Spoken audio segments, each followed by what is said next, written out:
Scooby-Doo,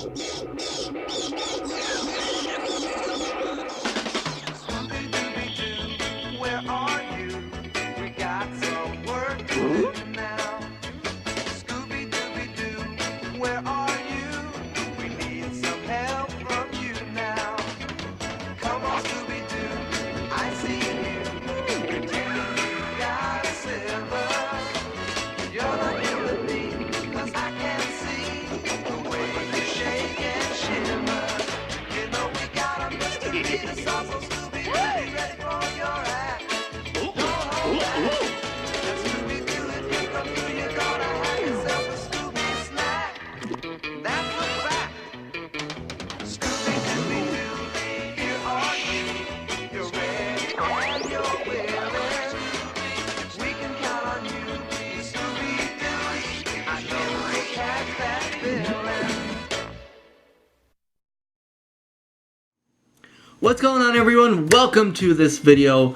All week we are celebrating Scooby-Doo's 50th anniversary, and today with this video we're gonna do a little something different. This isn't something official Scooby-Doo. This is actually about a fan film. So yes, a fan film titled Scooby-Doo, The Backstage Rage, based on the classic Scooby-Doo Where Are You episode, has been released this past week. So the writer-director has been in talks with me the whole time that they have been working on their film, and that is Jordan Farrell. I hope I'm saying that right. But they gave me an early copy of the movie. Unfortunately, I was not able to watch it before it came out to the public. I've just been busy with everything Scooby lately. But I finally got a chance to watch it, and I thought I'd do a review, something a little different for this week. Since it is the 50th anniversary of Scooby-Doo, it's kind of a coincidence-ish, not really, that it came out around this time. Okay, so this film is again titled Scooby-Doo, The Backstage Rage. It is kind of a new twist on the classic Scooby-Doo Where Are You episode. In the episode, the gang find this counterfeiting project going on.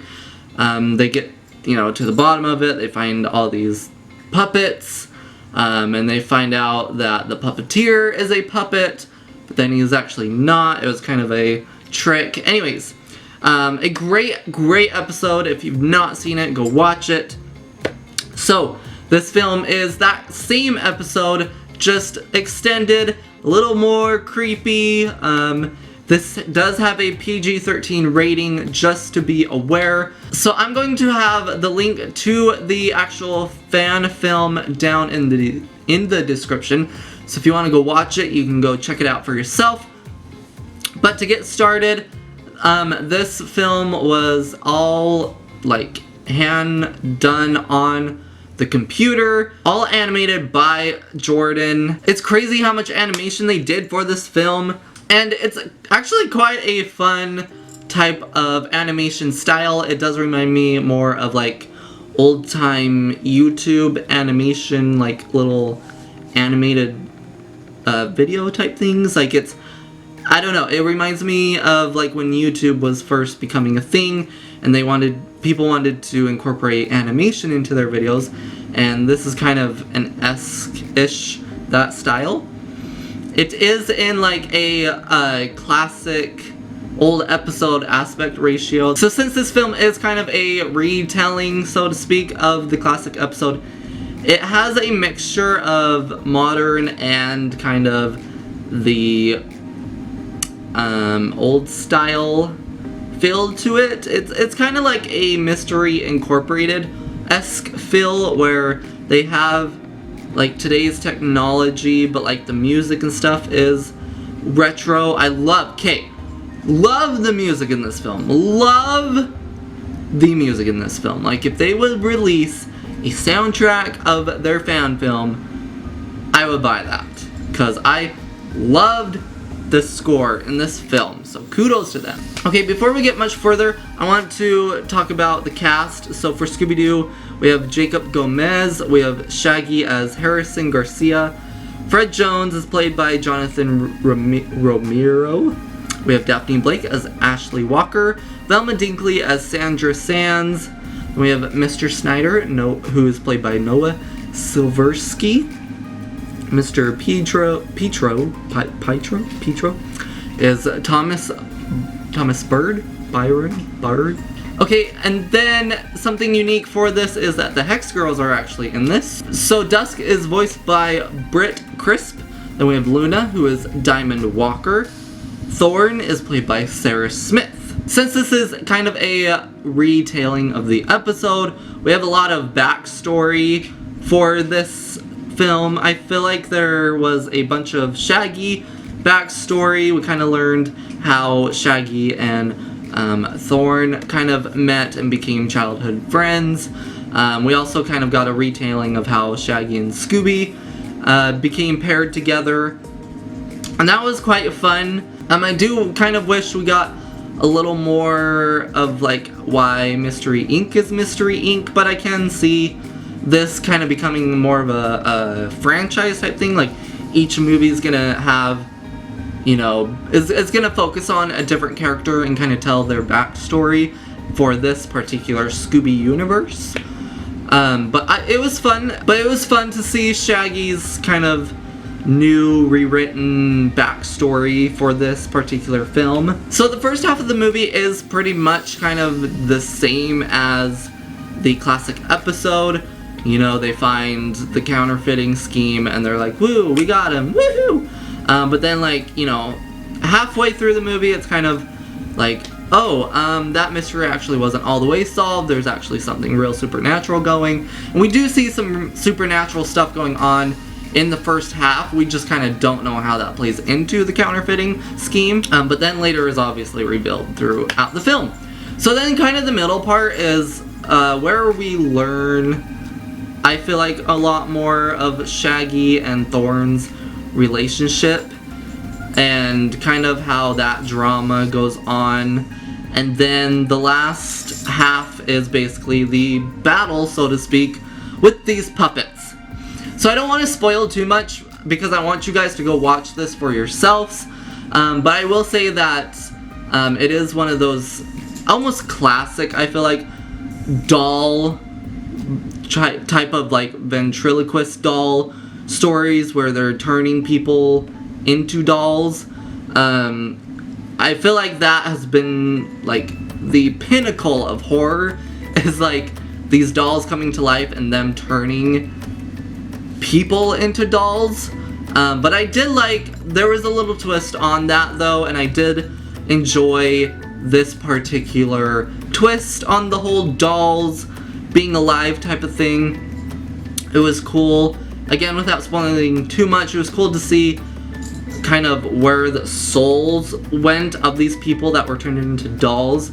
They kind of went into detail on that, and that was really cool to see. Okay, so I've been talking about things that I've liked, but unfortunately everything has, you know, good and bad. Something that I feel like could be kind of worked out in maybe a second film. I feel like some of the voices, well, like, I feel like all the voices kind of sat and fluctuated as the film went on. Like, sometimes they were really, really quiet, and then all of a sudden they were really loud, and then they were really, really quiet. And so sometimes I found myself a lot, like, turning the volume up and down, trying to hear what they were saying, but then all of a sudden they got loud and I had to turn it down. One thing that was always consistent volume was the weird, like, dolls. When you watch it, you'll know what I mean. Speaking of that, I kind of didn't understand what the point of that was. Kind of sound like, to me, they were sitting and saying, like, bad acne. Like, I don't know, I heard bad acne at one point, and I'm like, are you saying I have bad acne? Because I get it.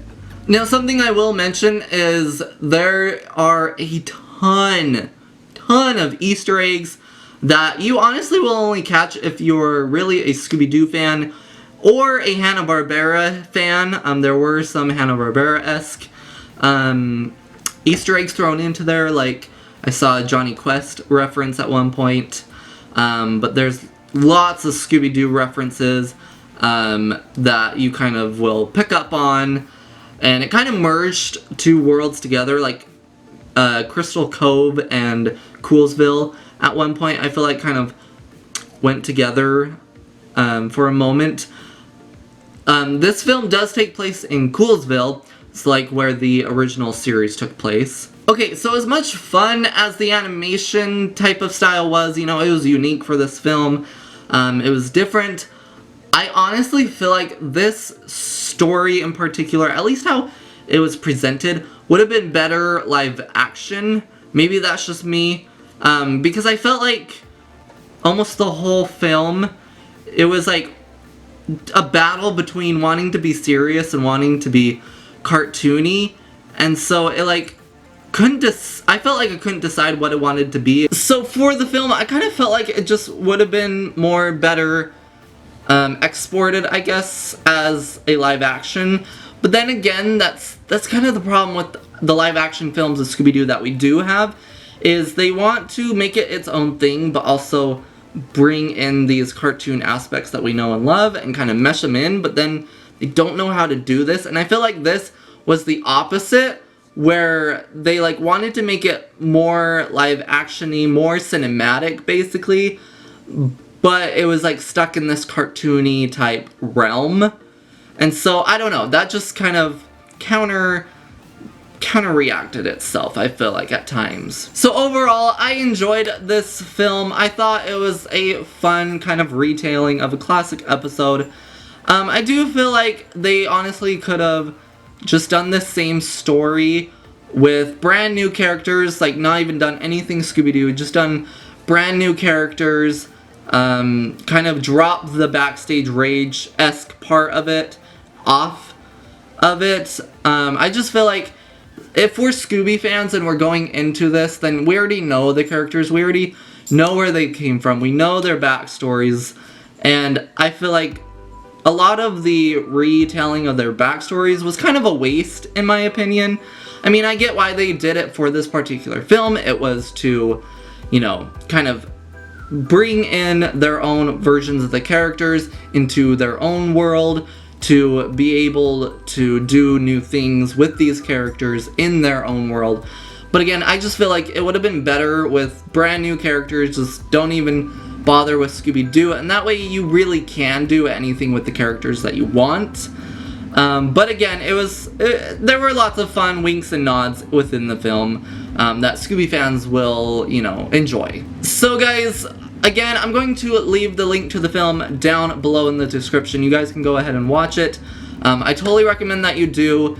Again, thank you to the entire Scooby-Doo and the Backstage Rage team that did this. Again, that is not an easy job. Trust me, I understand, at least not from a animation standpoint. I understand from a video standpoint, it is not easy to do this. And what you guys brought was a really fun and unique type of experience, type of story, and I had a fun time watching it. Just be warned, if you do go ahead and watch it, it is almost 3 hours. I had to split my viewing into 2 parts. I watched about half of it, and then I had to go do some other things, and then I finished it off. So just be warned, before you jump into it. It is kind of a longer film, but I do recommend you all go and watch it. And again, thank you to the entire team for putting this together. Your dedication to it really showed through the movie. And I look forward to any future projects you guys might have in store. So guys, that's gonna do it for this video. Thank you all for watching. If you liked it, you can hit that like button. And if you're new here, you can press that subscribe button so you don't miss out on any future videos. Let me know if you guys do end up watching the film. Let me know what you guys think about it. And yeah, that's gonna do it for this video. So until next time, I'll catch you in my next one. Goodbye!